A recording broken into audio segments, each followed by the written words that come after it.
Okay, final part of stuffing the chicken. I've got the stuffing out of the fridge, and I've got the bird thawed and out of the fridge, and it's been resting nicely for a little while. Now I'm going to disturb its slumber. Where'd I put that? Oh, here it is. Okay. Clean out the dribbling a little bit. Because what we're going to have to do is we're going to have to dry the bird off.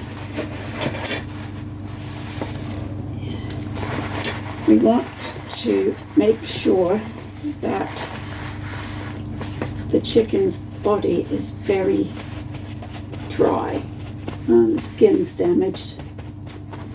Can't be helped. It will affect, of course, the quality of the crispiness of the body, but it can't be helped. I wasn't there to choose it, so I have to take what they send me. And that's just the way it is for now. It's also not very properly cleaned. It has a lot of little feathers sticking up.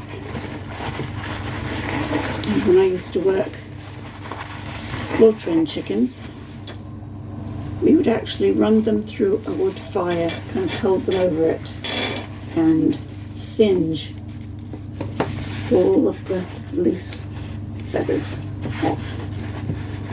But of course that was an organic farm and things are much more hurried these days. Okay, after you've patted the poor little thing's body dry, now I'm going to get inside the cavity, because that is loaded with something that we prefer not to eat, which is a cavity full of blood. It's not going to wash really well. I mean, that's not going to go down with us very well. So yeah, all of that has to be cleaned out. All of it has to go, and it has to be very carefully done so that you get all of it. So I think what I'm going to have to do is actually run cold water through the bird's body. Give it a good rinse.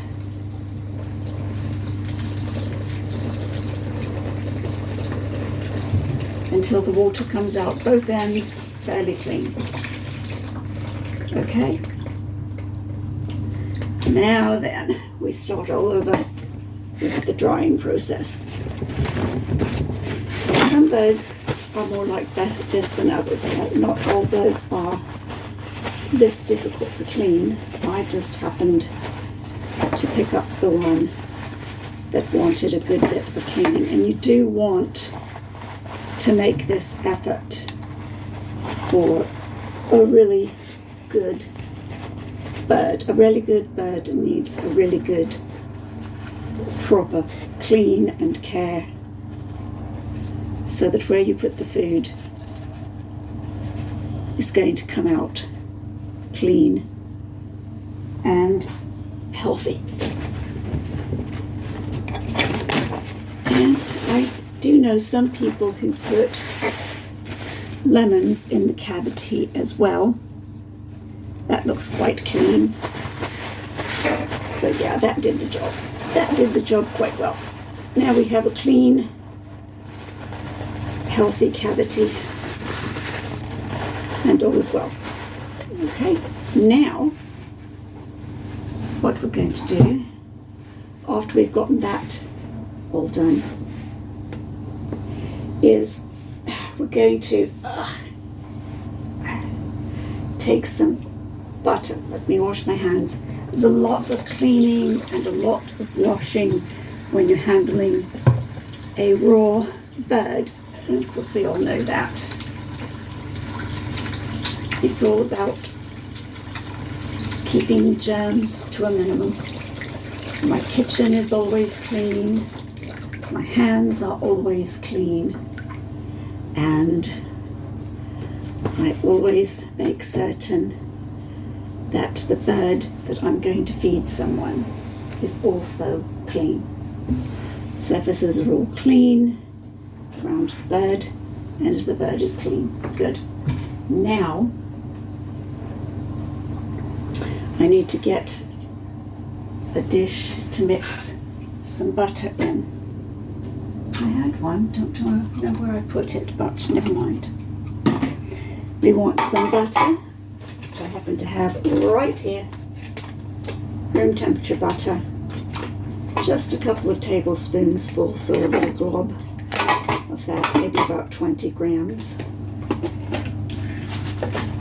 And we want some olive oil, which is right behind me.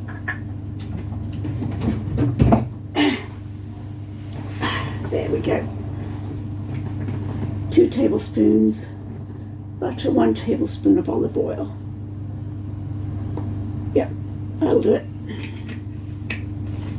Put that behind me because I might need it again. 1.5 teaspoons of salt. There's salt in the butter, I'll leave it at that. 1/2 teaspoon ground black pepper. That's right behind me. And of course this time I didn't quite get all organised, did I? Well, never mind. I had ordered some lemons, but in the next order, not this one. So I don't have lemons and I'm not going to sweat over it. But I do have pepper.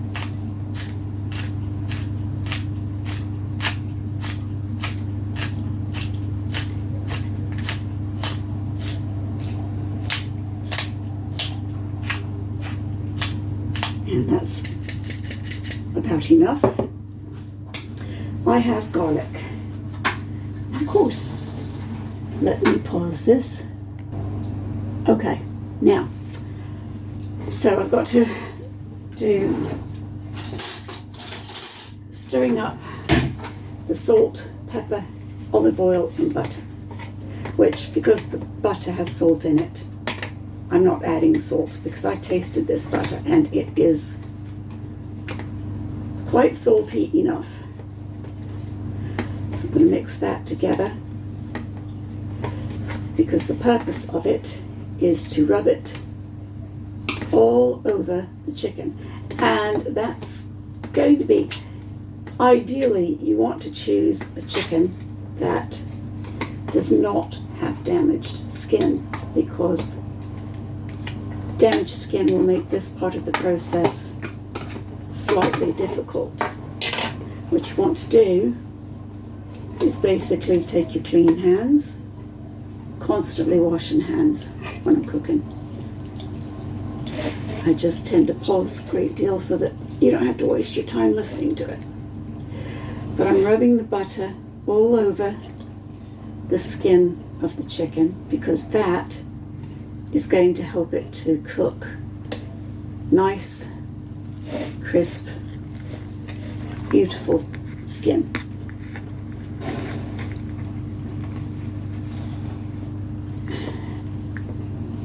Now you don't only want it on top of the skin.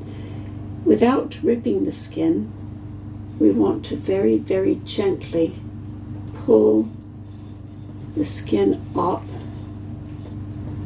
and fit some of the butter underneath to give more flavor and tenderness to the meat under the skin. So you're going to get very invasive with this little bird and invade its modesty a great deal, but it will taste lovely. Now, because this bird has been slightly damaged, I don't think I'm going to get all of the area under the skin covered very well, but of course we're going to try as much as we can to get as much as possible under the skin. We can even use the olive oil to get a good rub going. And basically what we're doing is kind of tenderizing the meat a bit. It's a bit of time. This video will be a bit of a long one. It's a bit of time, it's a bit of effort, but anytime you see a recipe that says quick and easy, they leave out the word and basically won't taste like much better than the ready-made in the shops. Quick and easy means that you're shortcutting around all of the steps that would make it lovely. And if you're going to bake it at home, I mean, what's the point of making it at home if you're not going to do it right? If you're not going to do it right, if you're going to cut corners all over the place, save yourself the trouble and go buy a ready-made bird and just pop it in the oven and be done with it. Because that's essentially all that you're doing. I saw quick and easy, what's that sauce? Marinara sauce. So I clicked onto that just out of curiosity to see just how many quick and easy steps would they take. And the video showed a row of tins and boxes, and the first thing they did was open a tin of tomatoes, and I just went off the video. I was just like, never mind. As I said, quick and easy always means go buy it in the jar ready-made. You might as well. Save yourself the trouble of putting together a bunch of jars. They did the same thing.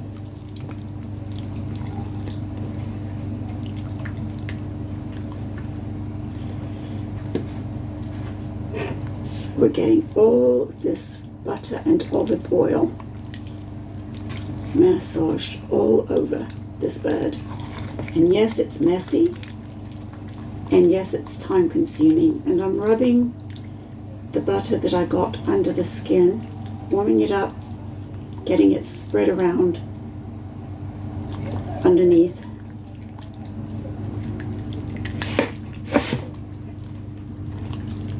And the more you do this, the more you handle the bird and get into the skin and get into doing all of these things, the lovelier it's going to be.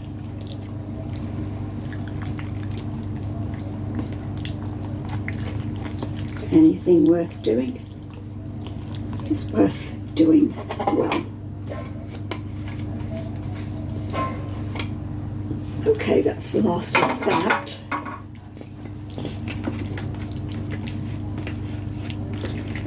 Because the skin wasn't exactly the best butchered bird, so it's going to be very limited in terms of what we can do with this, but we've done some good. So now I'll wash my hands.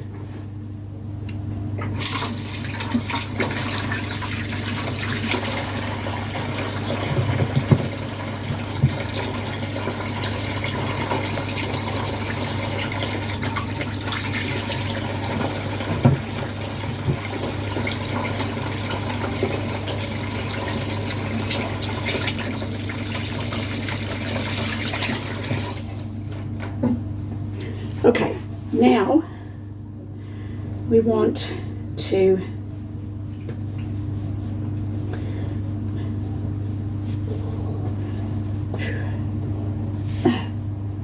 if I had a lemon, I would now squeeze that over the chicken, but I don't. So what I'm going to do is put herbs. I've got chopped thyme, chopped basil, chopped oregano, but they had run out of sage, so I've got dried sage and dried marjoram. And And I'm going to kind of sprinkle some over the bird.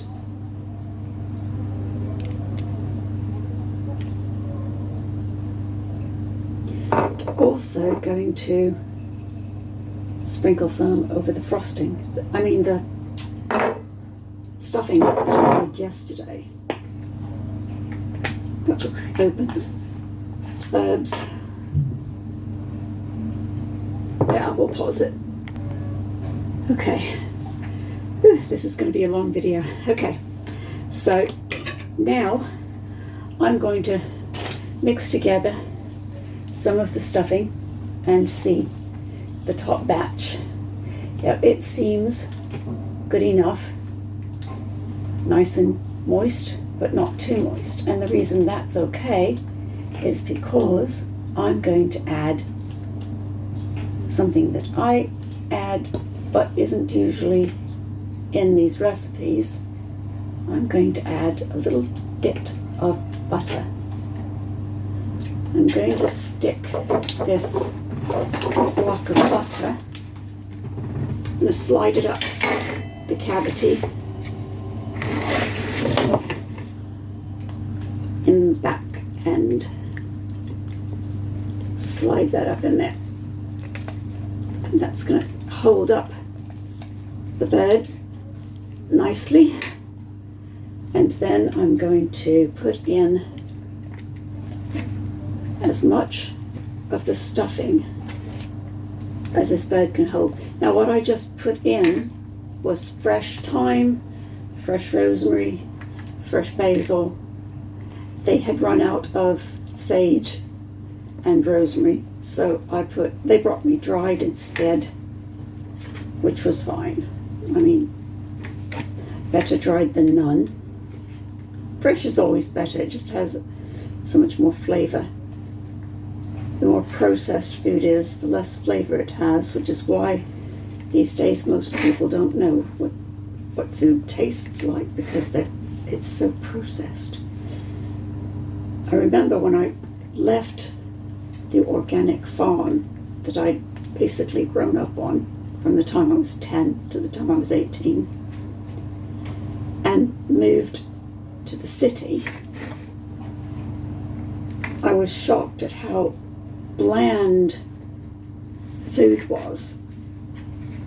I had been accustomed to us sending our own bulls, cows, pigs to the abattoir, and they were free range and they were grass fed, and the meat was full of flavor.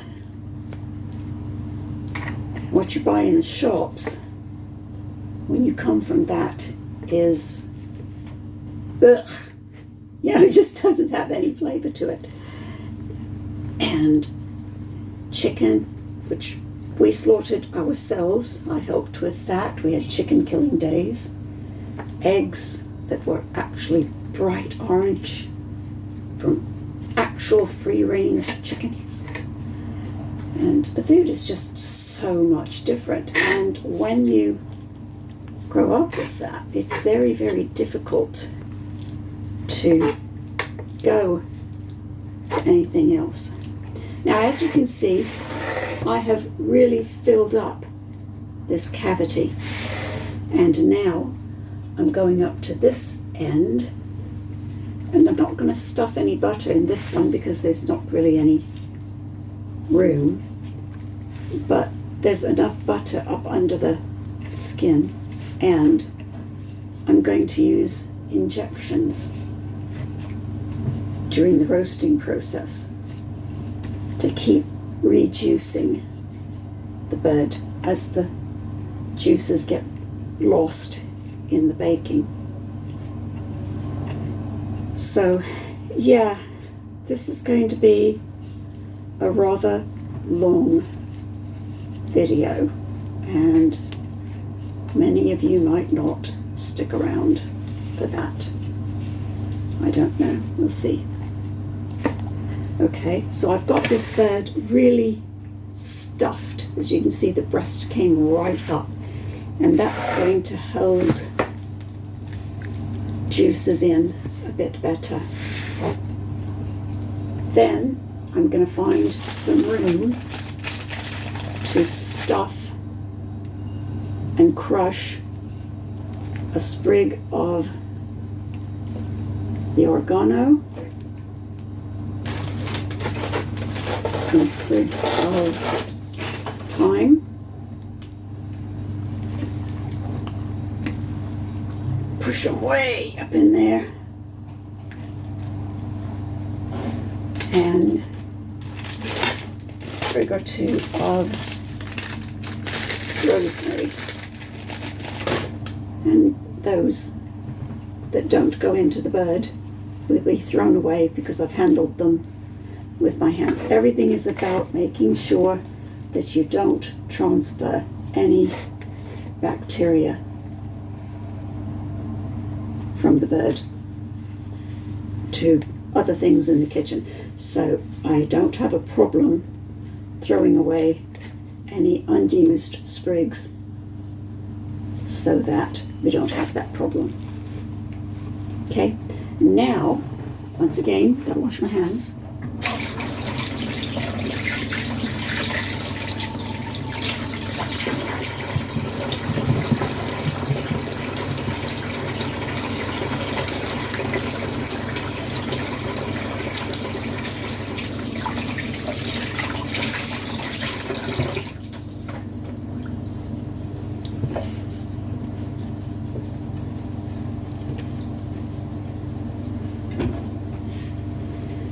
And now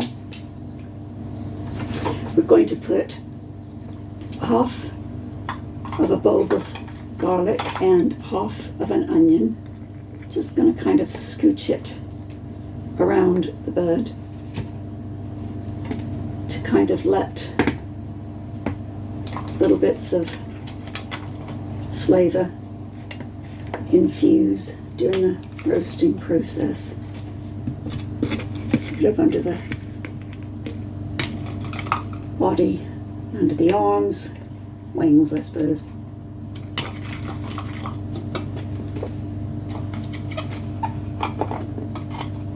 The thing about chickens is you can use goose down for pillows, but you cannot use chicken feathers because they have a smell that will not let you sleep. Now, ordinarily you're supposed to use twine and tie the chicken feet together so that they hold in the juices. I don't have twine, so I'm working with an experiment. I couldn't find it anywhere. I'm going to look and see if I can get this to work, and I probably can't. No, that's not going to work. I'll have to wash that. It was a metal clip that I was hoping would work, but it won't. So this would have helped the bird to cook a lot more evenly. Unfortunately, when you can't find twine, you can't find twine. That's just the way it is. So maybe the next time I roast a bird, I'll have twine and we can see what the difference was. I personally don't know because I've always had twine. But I'll take the skin that was folded up into the bird and I'll put that together like so.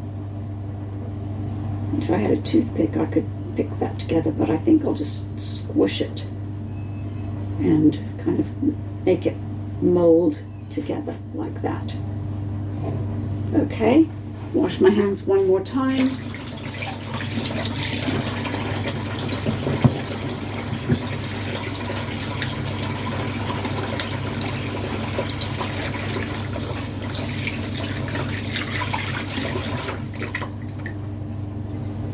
And now,